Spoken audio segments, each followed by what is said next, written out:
Made it outside. We made it about a block. We made it at least 2 blocks, and we started running. Floor by floor, it started popping out. It was if they had detonated. If they were planned to take down a building. Boom, boom, boom, boom, boom, boom, boom. All the way down. I was watching it and running. Just ran up West And then you just sort of this cloud of shit chasing you down. Couldn't outrun it. West Street. I couldn't outrun it. So what'd you do? I jumped behind a battalion car. I hit under the car. I was swinging. My name's Paul Lemos. All of a sudden, I looked up, and about 20 stories below, at least that's what it looked like to me, about 75 flights up, below the fire, I saw from the corner, boom, boom, boom, boom, boom, boom, boom, boom, boom. Just like 20 straight hits. Just went down, and then I just saw the whole building just went, and as the bombs were going, people just started running, and I sat there and watched a few of them explode, and then I just turned around, and I just started running for my life, because at that point, the World Trade Center was coming right down, right above us. But when the Trade Center fell, it was coming toward you? Well, no, the whole thing collapsed, and it just... But then the top of it tipped over. No, I didn't... No. It went straight down. Right. It went straight down, where it started... now, they told me afterwards it wasn't explosions. I was talking to one of the architects that they pulled in, because he was talking to me about it. He said, what did you see? I said, I saw the fire, and when I looked up, I saw around the 70, because the fire was on the 96th floor, so I looked down, and it happened probably 70, 75, I can't be specific. I looked, and I could see the corner, and it just started going pop. It just started going boom, boom, boom, boom, boom. And he goes, how fast? People as we could. Most of the people were out. We were the last guys going up the stairs. We got down. We started taking off. About 12 of us. We got down to the 3rd floor, and that's where the stairwell collapsed on us. And we had to dig our way out. Now the building's coming down. We can't see nothing. Once again, saying our prayers. The show is over here now. This is it. And with that, all of a sudden, we're looking for another stairwell. Me and the lieutenant open the door. We find a body in this closet. We were like, what the heck is that? Where did this come from? Holy shit, what's going on here? Something's crazy. You know, I mean, that's the way you got to run. And then all of a sudden, it happened all over again. Something else hit us to the floor. Right in the basement, you felt it. Walls were caving in. Everything that was going on. I mean, I know of people that got killed in the basement. I know of people that got broken legs in the basement. People that got reconstructive surgery because the walls hit them in the face. Engineer Mike Pecoraro in the 6th sub-basement found the parking garage and machine shop reduced to rubble.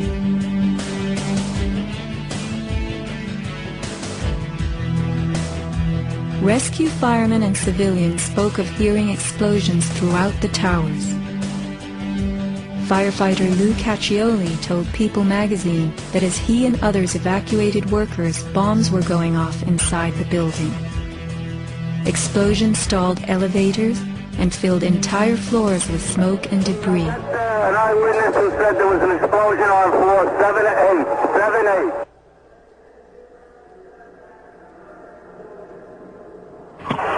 Warren Street because of the secondary explosion. We've got numerous people covered with dust from the secondary explosion. 1013, has had a major explosion and what appears to be a complete collapse. Associated with an implosion. Secondary explosion on Tower 2. Some sort of explosive device. We're obviously having a bit of trouble right now maintaining our location because we just heard one more explosion. There was another major explosion. Do you know anything about those extra explosions we heard? No, I do not. Were they car bombs? I have no idea, ma'am. The street shook, and I heard like an explosion. Do you know if it was an explosion or if it was a building collapse? To me, it sounded like an explosion. We heard a very loud blast, an explosion. They were taking photographs and securing this area just prior to that huge explosion that we all heard and felt. Not clear now is why this explosion took place. When there was some sort of collapse or explosion. From street level, as though it had exploded up, a giant rolling ball of flame, and the firefighters screamed, "Run!" It was this blast of warm air. It wasn't hot. It was warm. And it picked me up and threw me up against the wall of the building. You were picked up off the ground. Physically picked up off the ground. I remember an explosion. At that point, I got knocked out. I don't remember anything. Then I got up, and I looked out the window because the windows exploded, and the street below caved in. And at that point, there was like fireballs coming up. An hour later than that, we had that big explosion from much, much lower. I don't know what on earth caused that. About 15 minutes after they made their entry, we heard a boom. I don't know if that was the infrastructure that was going or another explosion.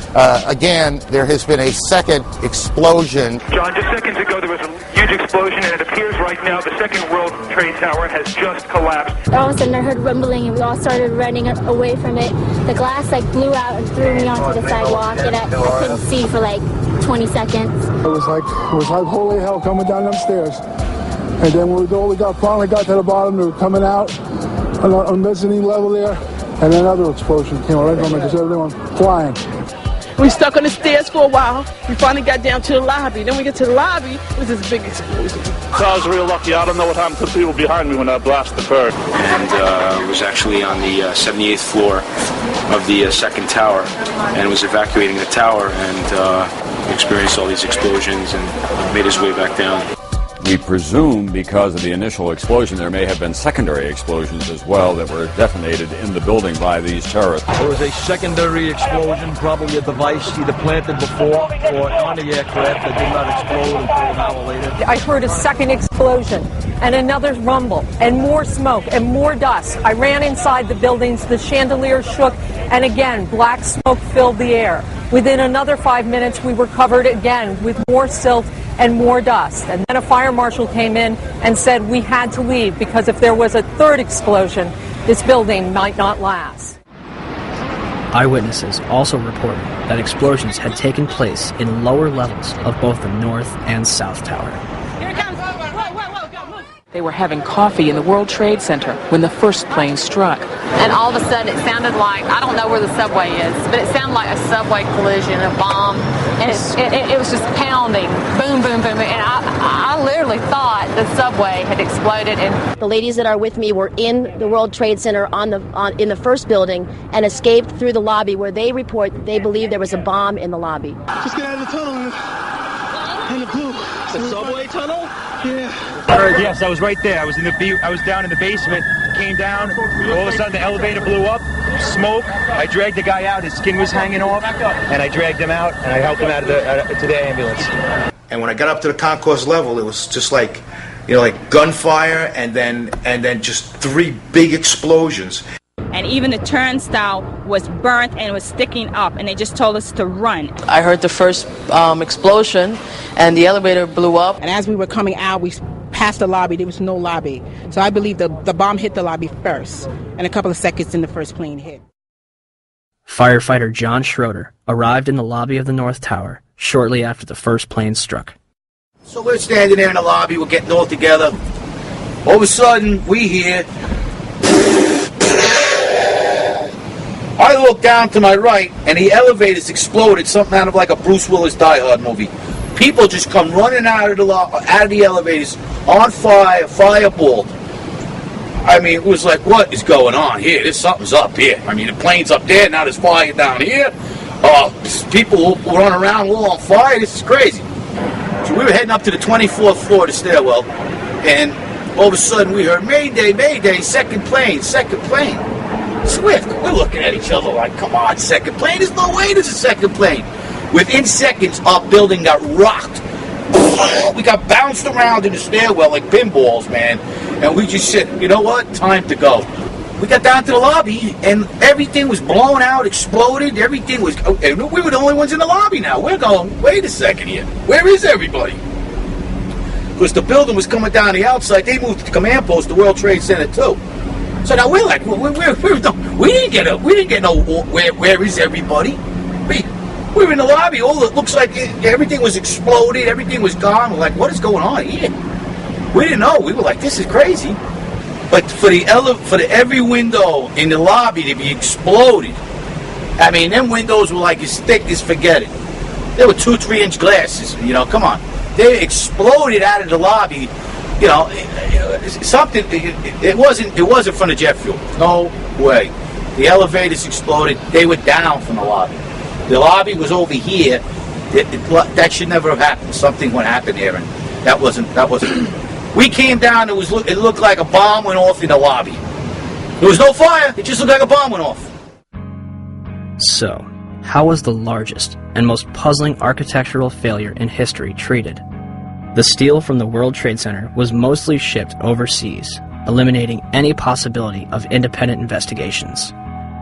New York City's Department of Design and Construction contracted 4 companies for debris removal. Each was assigned a specific zone and controlled and monitored by a 3-person team. The operation was so controlled that in November, each dump truck used for removal of debris was fitted with a GPS locator. One driver took an extended lunch break and was dismissed from the job. By April 2002, over 185,000 tons of debris had been removed from Ground Zero. FEMA's Building Performance Assessment Team was not even granted access to Ground Zero. They were granted a tour of the site in early October, but were forbidden from collecting samples or examining blueprints. Out of hundreds of thousands of pieces of steel, 150 were preserved at Fresh Kills landfill, from where FEMA conducted its investigation.